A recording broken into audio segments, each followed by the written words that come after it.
Hey there guys, happy Thursday. I hope your day's off to a great start.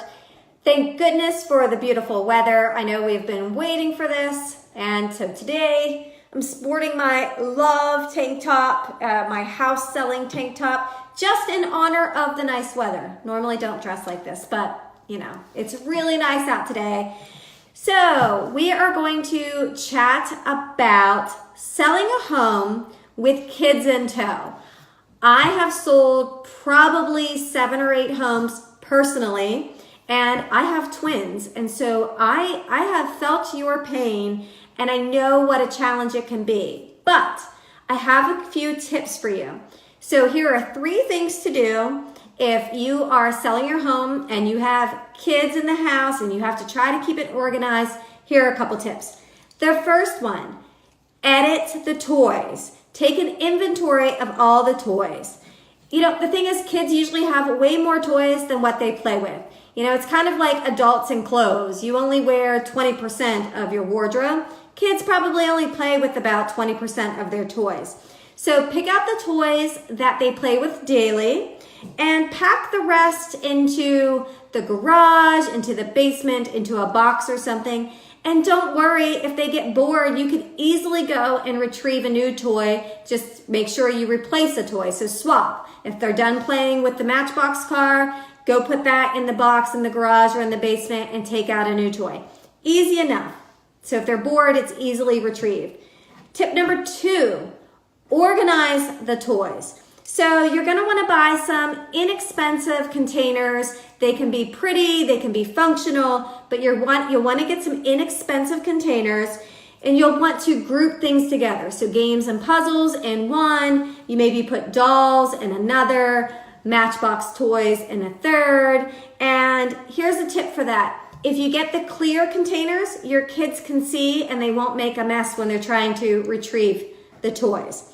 And then tip number 3, you're going to store those containers in a bookcase, under the bed. And here was my best tip when I was selling homes with my kids.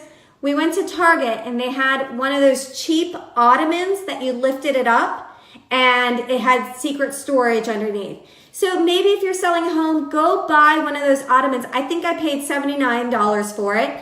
It was a great investment. We threw all the toys for last minute showings in there, you know, because sometimes you'll get a call and say, hey, I know you need an hour's notice, but they're outside, you know, is it possible? If it's not, fine, whatever. But sometimes you're like, yeah, I want to sell my house. You could throw all the toys quickly into that storage ottoman, and then you can regroup and reorganize it a little bit later.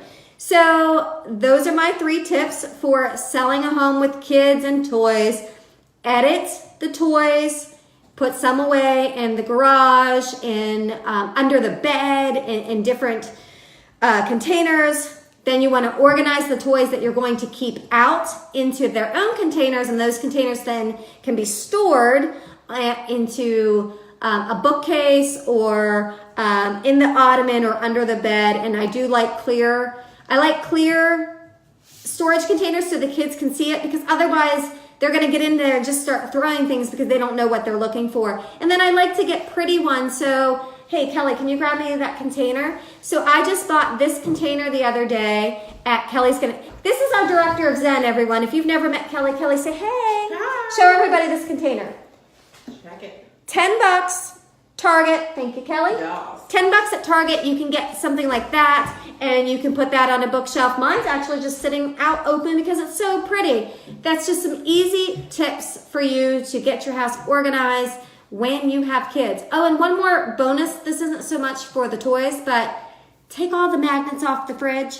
It will make your photos look that much better.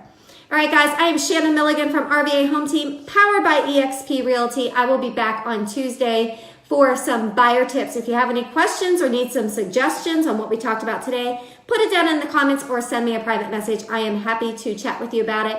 And I hope you have a wonderful weekend enjoying this beautiful weather. All right, guys, talk to you next week.